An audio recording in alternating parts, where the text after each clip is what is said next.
पहला चीज़ ये बताइए कि बिहार में समंदर नहीं है, यहाँ पे समंदर में आप कैसा महसूस कर रहे हैं? समुंदर में बहुत अच्छा महसूस हो रहा है, लेकिन कैसे अच्छा महसूस हो रहा है? अच्छा का मतलब कि कुछ डेफिनेशन बताइए।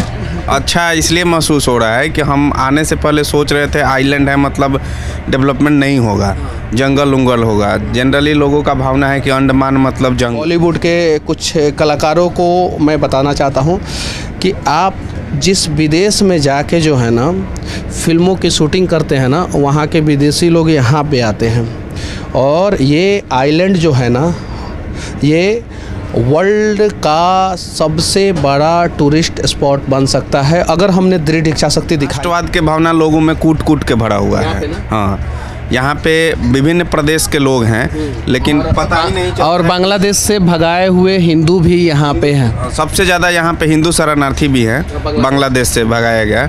और लोगों में राष्ट्रवाद का भावना और हिंदुत्व का भावना कूट कूट के भरा हुआ है। सबसे बड़ी बात है कि यहाँ पे सबसे ज़्यादा लोग जो है हिंदी बोलते हैं, सबसे ज़्यादा। और यहाँ आप किसी भी होटल में चले जाएं, किसी भी रेस्टोरेंट में चले जाएं या क्रूज पे चले आएँ, समंदर के अंदर चले जाएं या ऊपर रहें, कहीं भी आपको किसी भी प्रकार का तकलीफ़ नहीं होगा। एक बार अपने जीवन में लक्षद्वीप और अंडमान निकोबार, ये दोनों जो है वो द्वीपों का समूह है, केंद्र शासित प्रदेश है, वहाँ पे हमें आना चाहिए और इन सब चीज़ों के बारे में दिखाना चाहिए।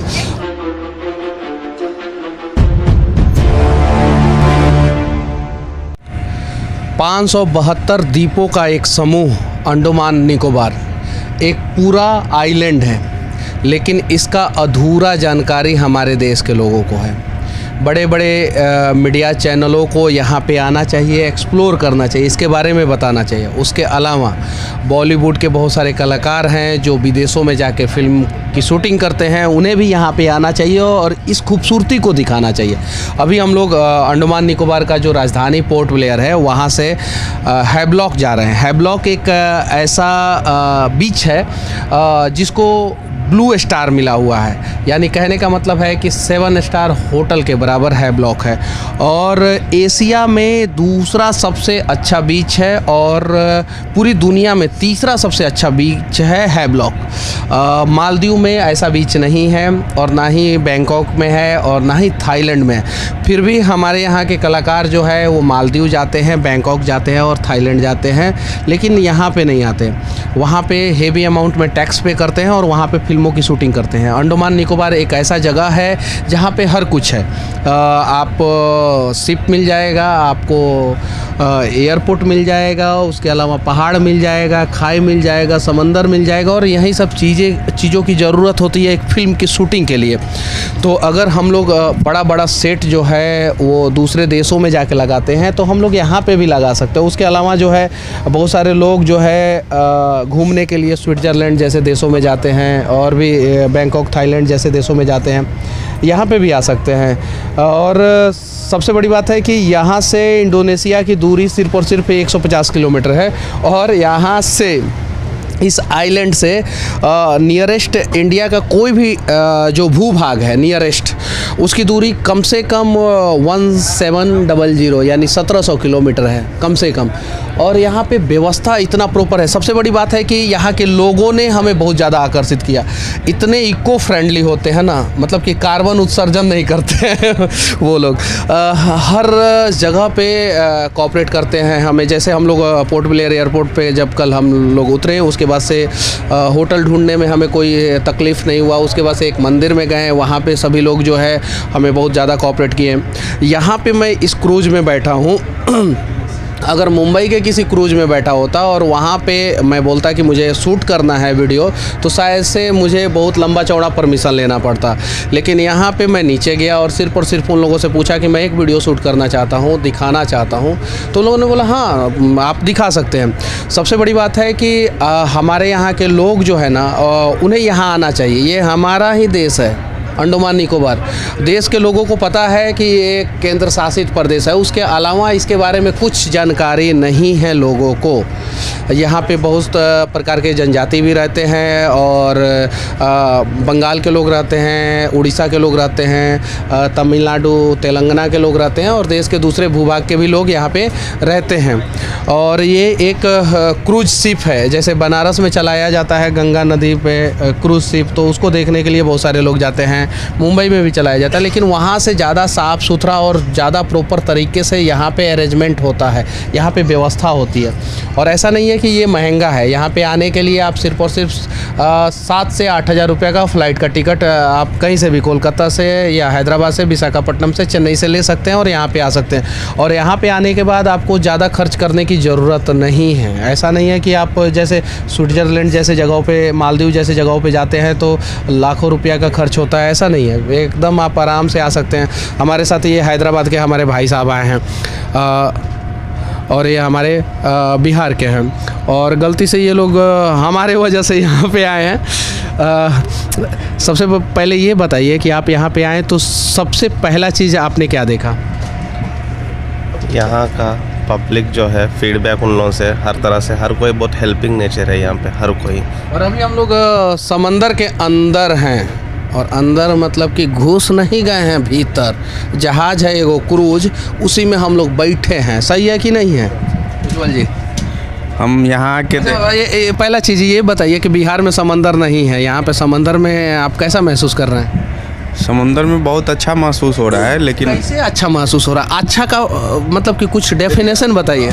अच्छा इसलिए महसूस हो रहा है कि हम आने से पहले सोच रहे थे आइलैंड है मतलब डेवलपमेंट नहीं होगा, जंगल उंगल होगा। जनरली लोगों का भावना है कि अंडमान मतलब जंगल, लेकिन हमको लग रहा है कि मुंबई जैसा महानगर जैसे डेवलपमेंट है, यहाँ पे भी उसी तरह का डेवलपमेंट देखने को नहीं, उससे अच्छा, उससे प्रॉपर तरीके से डेवलपमेंट किया गया है और सरकार ने नहीं, कहीं नहीं तो कहीं यहाँ के लोगों की दृढ़ इच्छा शक्ति ने डेवलपमेंट किया है। सबसे बड़ा समस्या यहाँ पे क्या हो गया है पिछले 7-8 साल से कि यहाँ के सांसद जो है वो कांग्रेस के हैं और केंद्र में सरकार जो है वो बीजेपी की है और ये जो है केंद्र शासित प्रदेश है और इस वजह से जो है ना थोड़ा सा डेवलपमेंट थोड़ा सा रुक गया है यहाँ पे। अगर मतलब कि इको फ्रेंड राष्ट्रवाद के भावना लोगों में कूट कूट के भरा हुआ है। हाँ, यहाँ पे विभिन्न प्रदेश के लोग हैं, लेकिन पता ही नहीं चलता। और बांग्लादेश से भगाए हुए हिंदू भी यहाँ पे हैं। सबसे ज़्यादा यहाँ पे हिंदू शरणार्थी भी हैं, बांग्लादेश से भगाया गया।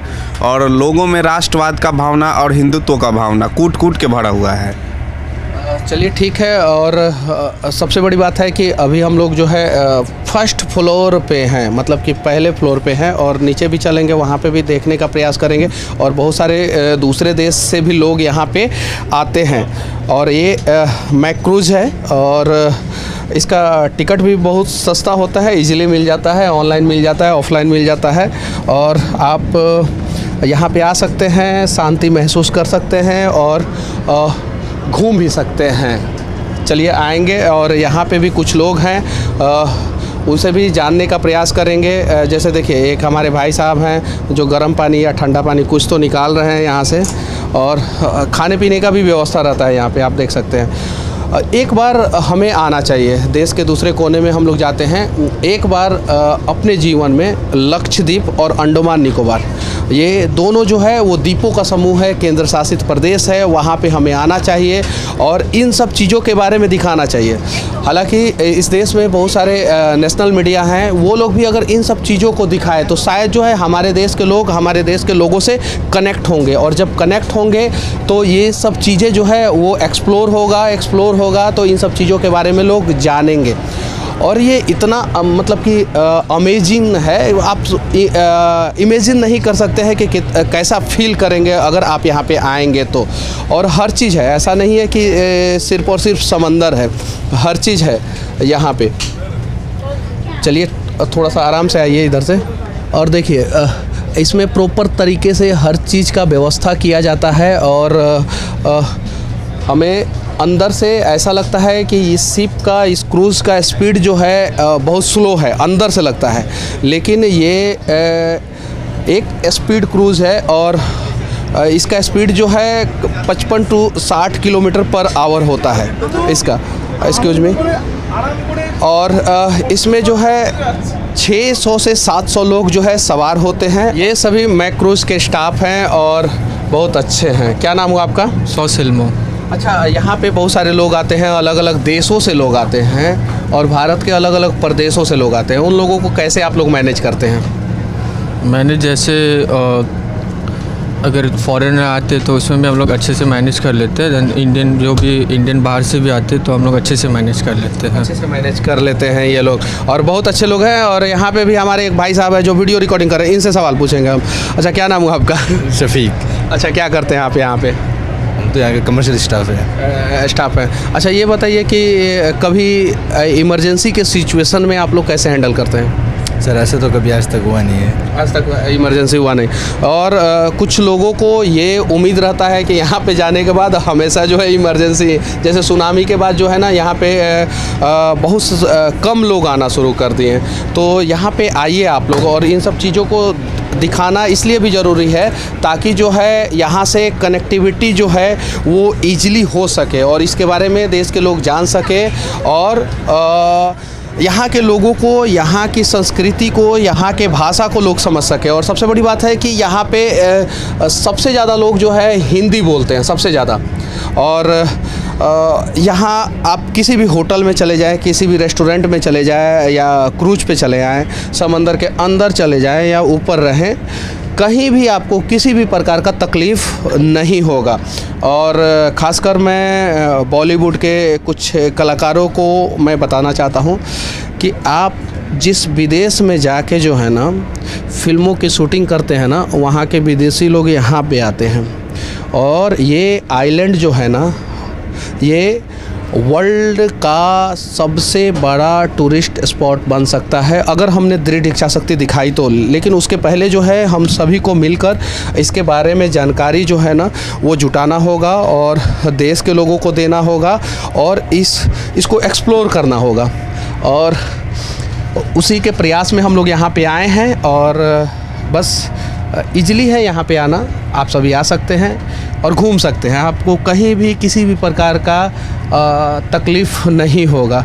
572 आइलैंड है, छोटा छोटा, आप हर जगह जा सकते हैं। बस बाकी हमारा ये प्रयास एक क्रूज़ जहाज़ से कैसा लगा आप लोग कमेंट करके ज़रूर बताना और हो सके तो एक बार अंडमान निकोबार ज़रूर आना।